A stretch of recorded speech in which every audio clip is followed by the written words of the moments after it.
Hello friends, I am Dr. Umesh Bansod from the Department of English, J.M. Patel College, Bhandara, Maharashtra. Today we are going to discuss about an important drama written by William Shakespeare. Specifically today we shall discuss characters in Macbeth. Macbeth की कहानी को आज हम जानने की कोशिश करेंगे। साथ ही साथ सबसे इम्पॉर्टेंट कैरेक्टर्स विलियम शेक्सपियर ने जिन्हें स्केच किया है, ऐसे इम्पॉर्टेंट कैरेक्टर्स मैकबेथ में कौन कौन से हैं, इन कैरेक्टर्स को भी आज जानने की कोशिश करेंगे। It is important for us to understand the characters so that we can understand the drama in a proper way.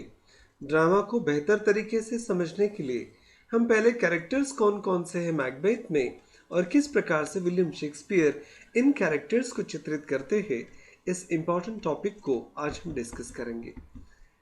It is needless to talk about William Shakespeare. Shakespeare के बारे में आपको ज़्यादा बताने की ज़रूरत नहीं, फिर भी विलियम शेक्सपियर के बारे में कुछ चीज़ें जानना ज़रूरी है।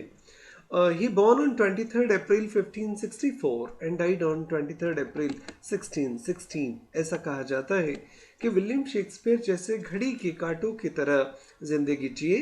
23 अप्रैल को ही जन्म हुआ और 23 अप्रैल 1616 को इस दुनिया से उन्होंने अलविदा कर दिया। He was an English playwright, poet and actor. He is widely regarded as the greatest writer in the English language and the world's greatest dramatist. दुनिया के सबसे महानतम नाटककारों में विलियम शेक्सपियर शुमार है और इसी महान नाटककार की कहानी ड्रामा मैकबेथ को आज हम पढ़ेंगे। He is often called English national poet and the Bard of Avon. Bard of Avon के नाम से विलियम शेक्सपियर को जाना जाता है और नेशनल पोएट ऑफ इंग्लैंड भी उन्हें कहा जाता है। His extant work including collaborations consists some 39 plays. कुल मिलाकर तकरीबन 39 ड्रामास को विलियम शेक्सपियर ने लिखा। 154 sonnets, 2 long narrative poems and few other verses, some of uncertain authorship. कुछ 154 के तकरीब उन्होंने सोनेट्स लिखे हैं, कुछ नैरेटिव पोएम्स है और बहुत सारे साहित्य उनके ऐसे हैं जिनके बारे में निश्चित रूप से कहा नहीं जा सकता। ऐसे विपुल संपदा, साहित्य संपदा को विलियम शेक्सपियर ने जन्म दिया है। His plays have been translated into every major living language and are performed more often than those of any other playwright. दुनिया के किसी भी महान नाटककार की तुलना में विलियम शेक्सपियर के ड्रामा को सबसे ज़्यादा मंच पर मंचित किया गया है। Now, this is an evidence to understand the greatness of William Shakespeare in the field of English literature. Macbeth is a tragedy. जिस ट्रेजेडी की हम बात कर रहे हैं, हम पहले किरदारों को समझते हैं, कैरेक्टर्स को समझते हैं, फिर विलियम शेक्सपियर किस प्रकार से मैकबेथ की कहानी को ट्रेजेडी के रूप में दर्शकों के सामने बताते हैं, उसे भी हम डिस्कस करेंगे। Macbeth is a tragedy by William Shakespeare and it was probably first performed in 1606। ऐसा माना जाता है कि विलियम शेक्सपियर की ये मैकबेथ ट्रेजेडी पहली बार 1606 में मंच पर प्रदर्शित की गई थी and it was first publish in 1623 and is Shakespeare shortest tragedy. William Shakespeare की किंग लियर, मैकबेथ, हैमलेट, ये कुछ महत्वपूर्ण जो ट्रेजेडीज है उनमें मैकबेथ को सबसे शॉर्टेस्ट ट्रेजेडी कहा गया है। Macbeth is a Scottish general who has been fighting for the King Duncan. 3 witches tell Macbeth that he will become a king of Scotland. एक स्कॉटिश जनरल की कहानी है मैकबेथ, जो किंग डंकन का murder करता है।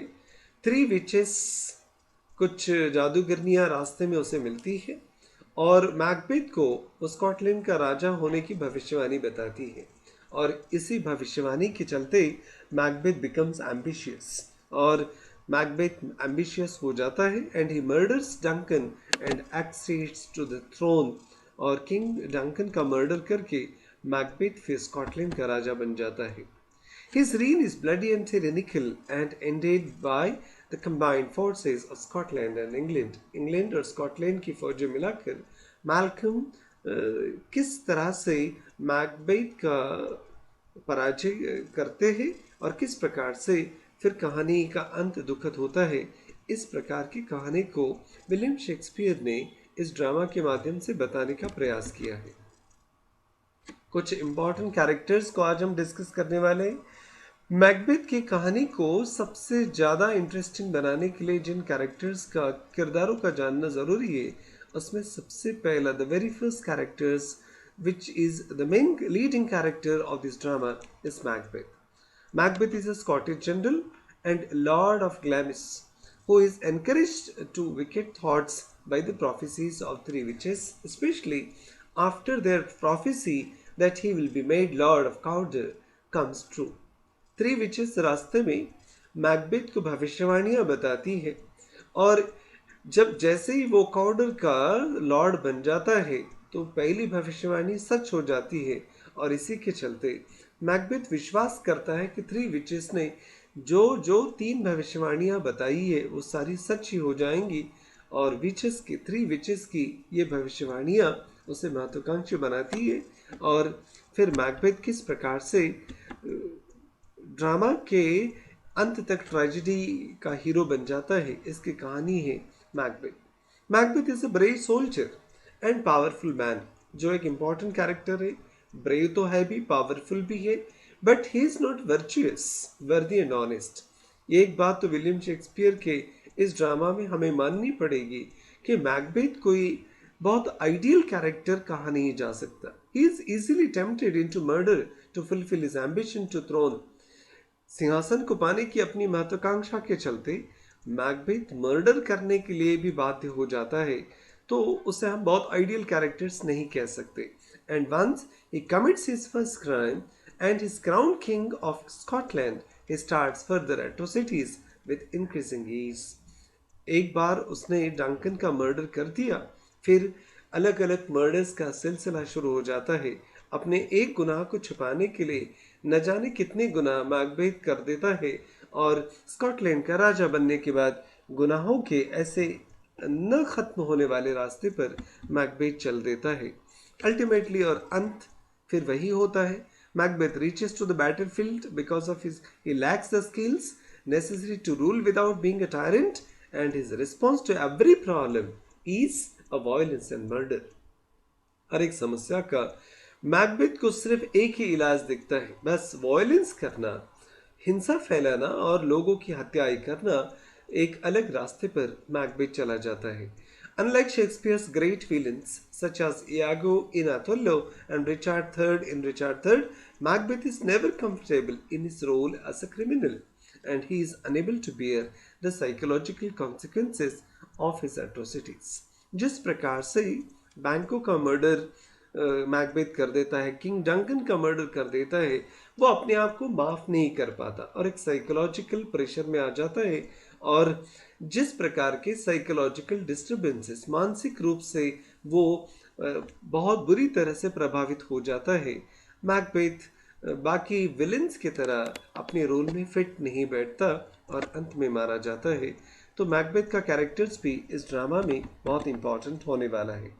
दूसरा एक अहम कैरेक्टर, विलियम शेक्सपियर ने जितने लेडी कैरेक्टर्स अपने ड्रामास में बनाए हैं, उन सभी कैरेक्टर्स में सबसे पावरफुल और विलेनियस लेडी कैरेक्टर्स के रूप में हम लेडी मैकबेथ के कैरेक्टर को कह सकते हैं।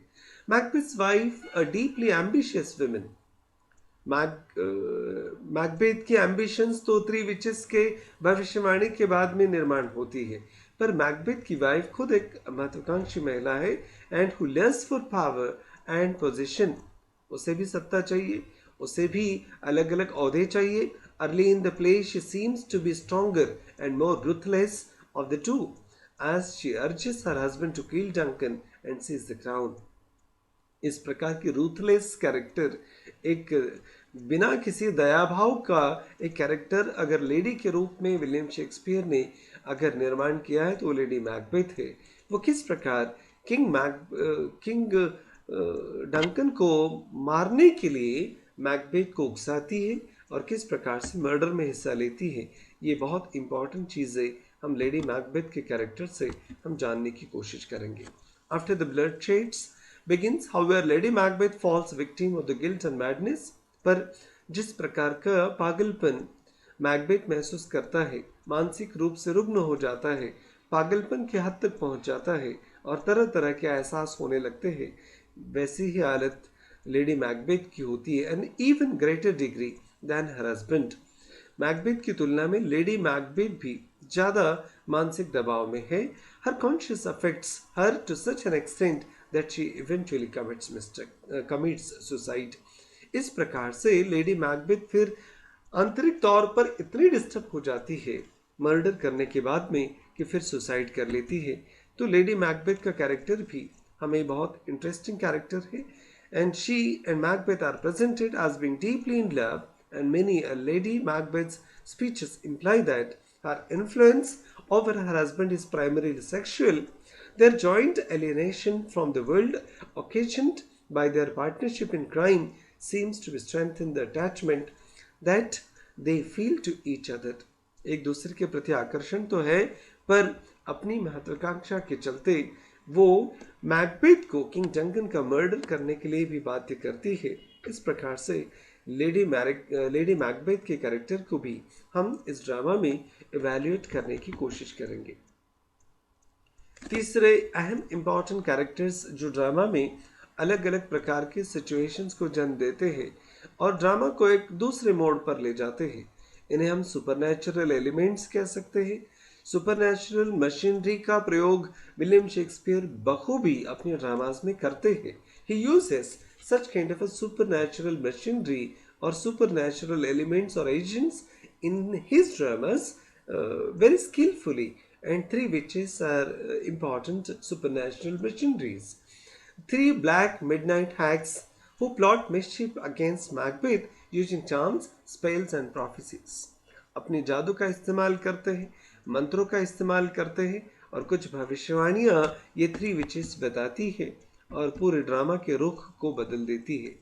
Their predictions prompt him to murder Duncan, और इन्हीं की भविष्यवाणियां थी जो मैकबेथ को किंग डंकन का मर्डर करने के लिए बाध्य करती है। To order the deaths of Banquo and his son, फिर बैंको का और उसके बेटे का मर्डर करने के लिए भी बाध्य करती है। And to blindly believe in his own immortality, और ये तीनों अपने अमर होने में विश्वास करती है। The play leaves the witch's true identity unclear. Aside from the fact that they are servants of Hecate, we know little about their place in the cosmos. पूरे ब्रह्मांड में उनका क्या अस्तित्व है, क्या वो हेकेट के सर्वेंट्स वगैरह है क्या, इसके बारे में ज़्यादा खुलासा शेक्सपियर नहीं करते और ऑडियंस को इसके बारे में पता नहीं चलता। But in some ways, they resemble the mythological fates who impersonally view the threads of human destiny. They clearly take the perverse delight in using their knowledge and future to toy with and destroy human beings. मनुष्य को बर्बाद करने के लिए three विशेष की भविष्यवाणियां काफ़ी होती है और एक आम आदमी किस तरह से अलग प्रकार से सोचना शुरू कर देता है और अपनी बर्बादी का कारण खुद बन जाता है। विलियम शेक्सपियर के ड्रामा की एक खासियत रही है ह्यूमन एरर्स, जिसको फैटल फ्लॉस भी कहते हैं। इस प्रकार के ह्यूमन एरर्स अपने सर्वनाश के लिए जिम्मेदार होती है और यही वजह है जो किसी भी हीरो को, शेक्सपियरियन हीरो को, उसके अंत तक ले जाती है और किसी भी ड्रामा को ट्रेजेडी में तब्दील करती है। Banquo is another important character, the brave noble general whose children, according to the witch's prophecy, will inherit the Scottish throne. Three witches जो भविष्यवाणियां करती है उसमें तो मैकबेथ काउडर का लॉर्ड बनेगा, पहली भविष्यवाणी। फिर किंग डंकन के बाद में वो स्कॉटलैंड का सम्राट बन जाएगा, ये दूसरी भविष्यवाणी। और फिर तीसरी भविष्यवाणी अजब पशोपेश में मैकबेथ को डाल देती है, क्योंकि विचेस बताती है कि बैंको की संतानें फिर स्कॉटलैंड की वारिस बनेगी। ये बात कुछ समझ में नहीं आती। मैकबेथ अगर राजा है तो बैंको की संतानें किस प्रकार से स्कॉटिश थ्रोन को इनहेरिट करेगी, ये बात कंफ्यूज कर देती है मैकबेथ को और ड्रामा में और अलग ट्विस्ट को लेके आती है. In a sense, Banquo's character stands as a rebuke to Macbeth, since they represent the path Macbeth chose not to take, a path in which the ambition did not lead to betrayal and murder. बैंकों के murder के लिए ये भविष्यवाणी जिम्मेदार होती है. Appropriately then, it's Banquo's ghost and not Duncan's that haunts Macbeth. फिर बैंकों का मर्डर तो कर देता है, बैंकों का बेटा भाग जाता है, बच जाता है. कहानी में वो एक अलग ट्विस्ट है, पर डंकन के भूत के अलावा बैंकों का भूत परेशान करता है और बार बार डराता है मैकबेथ को. In addition to embodying Macbeth's guilt for killing Banquo, the ghost also reminds Macbeth that he did not follow Banquo's reaction to the witch's prophecy. बैंको ने बार बार आगाह किया था मैकबेथ को जब थ्री विचेस की दोनों ने साथ में भविष्यवाणियां सुनी थी, पर मैकबेथ बैंको की उस चेतावनी की तरफ ध्यान नहीं देता. किंग डंकन जो कहानी का इंपॉर्टेंट किरदार है, the good king of Scotland whom Macbeth in ambition for the crown murders. एक दयालु किस्म का बेनेवोलेंट राजा है किंग डंकन, पर सत्ता के लालच में, सिंहासन के लालच में मैकबेथ उसका मर्डर कर देता है. Duncan is a model of virtuous, kind and far-sighted ruler. His death symbolizes the destruction of an order in Scotland that can be restored only when Duncan's line, the person of Malcolm, once more occupies the throne. King Duncan के वारिस जब तक Malcolm seat पर नहीं बैठते गद्दी पर, तब तक उसके वंश के उचित शासन को नहीं चलाया जा सकता. इस बात को इस ड्रामा में शेक्सपियर ने बताने की कोशिश की है. Macduff is another important character. Scottish nobleman है, hostile to Macbeth's kinship from the start, and he eventually becomes a leader of the Crusades to unseat Macbeth.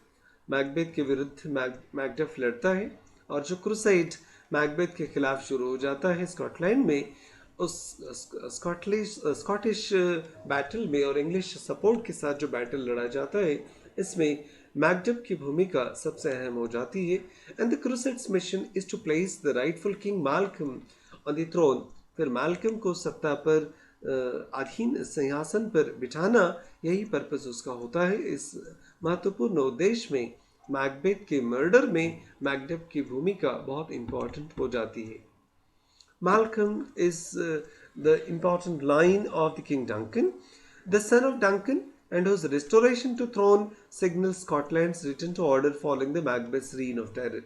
Macbeth जिस प्रकार से वॉयलेंस और मर्डर का एक अलग ही नया कारोबार शुरू करता है, उसको अपने सिंहासन से हटाकर मैल्कम को सत्ता पर स्थापित करने का एक इम्पॉर्टेंट रोल इस ड्रामा में होता है. And Malcolm becomes a serious challenge to Macbeth and Macduff is aid. Malcolm बहुत बड़ा चैलेंज बन जाता है मैकबेथ के लिए, और किस प्रकार से वो सिंहासन पर आसीन होता है, इस कहानी को जानने के बाद हम समझ पाते हैं. Prior to this he appears weak and uncertain of his own power. Malcolm को खुद को विश्वास नहीं होता अपनी सत्ता के ऊपर. as when he and John Albion flee Scotland after his father's murder. John Albion और मैल्कम स्कॉटलैंड से भाग जाते हैं जैसे किंग डंकन का मर्डर होता है. तो बाद में जिस प्रकार से उसे वापस लाया जाता है और मैकडफ की मदद से मैल्कम सत्ता में कामयाब हो जाता है, हासिल करने में ये एक महत्वपूर्ण रोल होता है. कुछ माइनर कैरेक्टर्स भी. Hecate the goddess of witchcraft, जिसका उल्लेख ड्रामा में आएगा, वो helps the three witches work their mischief on Macbeth. Macbeth के ऊपर जादू करने के लिए, मंत्रों का जादू दिखाने के लिए हेकेट थ्री विचेस को मदद करता है. और एक इम्पॉर्टेंट और माइनर कैरेक्टर फ्लिंस का, बैंकोस सन, who survives Macbeth attempt to murder him. फ्लिंस बच जाता है, भाग जाता है किंग डंकन के मर्डर के बाद. एंड तीसरी जो प्रोफेसी रहती है वो सच हो जाती है. At the end of the play Flynn's whereabouts are unknown. Presumably, he may come to rule Scotland, fulfilling the witch's prophecy that Banquo's son will seat on the Scottish throne. Malcolm के बाद में क्या होता है, शायद three witches की भविष्यवाणियां सच हो जाएंगी, ऐसा हम मान कर चलते हैं. लेनॉक्स स्कॉटिश नोबेलमैन है, रॉस भी एक स्कॉटिश नोबेलमैन है, and the murderers a group of Ripon conscripted by Macbeth to murder Banquo, Fleance, and Macduff, his wife and children. So ये murderers भी important characters हैं. They fail to kill actually, but their role also is important in the story. Porter, the drunken doorman of Macbeth's castle, and Lady Macduff, Macduff's wife. The scene in the castle provides her, only glimpses of domestic realm other than that of Macbeth. And Lady Macbeth, she and her homes serve as contrast to Lady Macbeth and the hellish world of Inverness. And John Albion, Duncan's son, and Malcolm's younger brother, these are some of the important characters which will help us to link the story all together and to understand what Shakespeare wants to convey through Macbeth. Macbeth की कहानी को समझने के लिए ये किरदार मदद करेंगे हमें पूरा ड्रामा समझने के लिए. I think this discussion will help you to at least get a brief idea about Macbeth as a drama and important characters of Macbeth and their interrelations. Thank you very much for watching this video, and all the best for examination.